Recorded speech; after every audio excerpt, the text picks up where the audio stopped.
شروع اللہ کے نام سے جو بڑا مہربان نہایت رحم والا ہے۔ الف لام میم۔ اس میں کچھ شک نہیں کہ اس کتاب کا نازل کیا جانا تمام جہان کے پروردگار کی طرف سے ہے۔ کیا یہ لوگ یہ کہتے ہیں کہ پیغمبر نے اس کو از خود بنا لیا ہے؟ نہیں، بلکہ وہ تمہارے پروردگار کی طرف سے برحق ہے، تاکہ تم ان لوگوں کو ہدایت کرو جن کے پاس تم سے پہلے کوئی ہدایت کرنے والا نہیں آیا، تاکہ یہ رستے پر چلے۔ خدا ہی تو ہے جس نے آسمانوں اور زمین کو اور جو چیزیں ان دونوں میں ہیں سب کو 6 دن میں پیدا کیا، پھر عرش پر قائم ہوا۔ اس کے سوا تمہارا نہ کوئی دوست ہے اور نہ سفارش کرنے والا۔ کیا تم نصیحت نہیں پکڑتے؟ وہی آسمان سے زمین تک کے ہر کام کا انتظام کرتا ہے، پھر وہ ایک روز جس کی مقدار تمہارے شمار کے مطابق 1000 برس ہوگی، اس کی طرف صعود اور رجوع کرے گا۔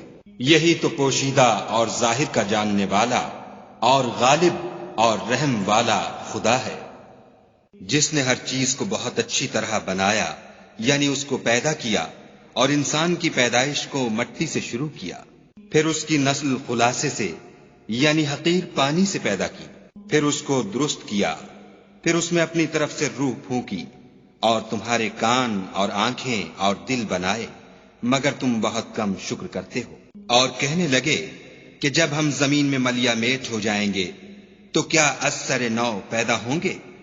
حقیقت یہ ہے کہ یہ لوگ اپنے پروردگار کے سامنے جانے ہی کے قائل نہیں۔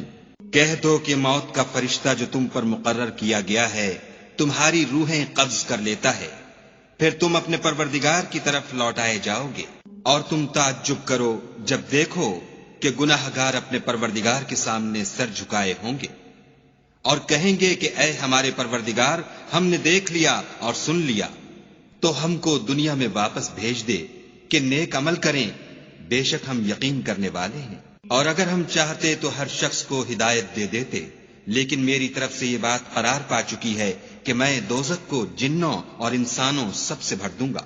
سو اب آگ کے مزے چکھو، اس لیے کہ تم نے اس دن کے آنے کو بھلا رکھا تھا۔ آج ہم بھی تمہیں بھلا دیں گے، اور جو کام تم کرتے تھے ان کی سزا میں ہمیشہ کے عذاب کے مزے چکھتے رہو۔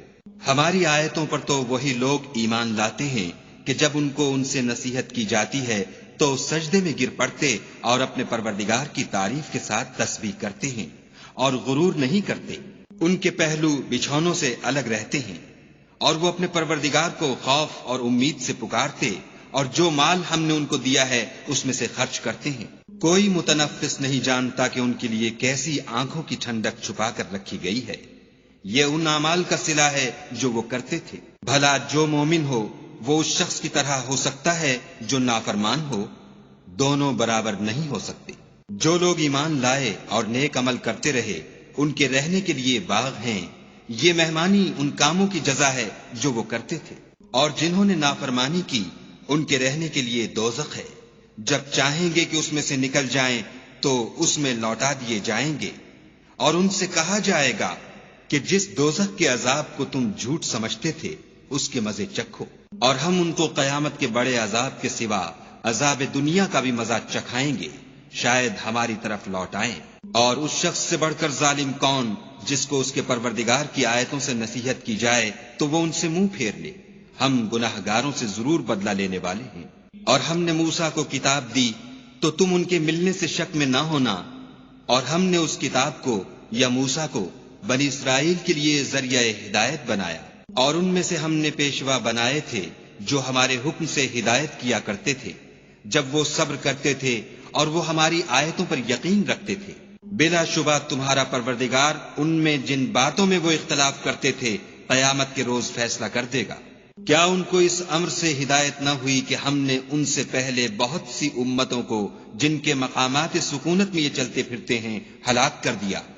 بے شک اس میں نشانیاں ہیں، تو یہ سنتے کیوں نہیں؟ کیا انہوں نے نہیں دیکھا کہ ہم بنجر زمین کی طرف پانی رواں کرتے ہیں، پھر اس سے کھیتی پیدا کرتے ہیں جس میں سے ان کے چوپائے بھی کھاتے ہیں اور وہ بھی کھاتے ہیں، تو یہ دیکھتے کیوں نہیں؟ اور کہتے ہیں اگر تم سچے ہو تو یہ فیصلہ کب ہوگا؟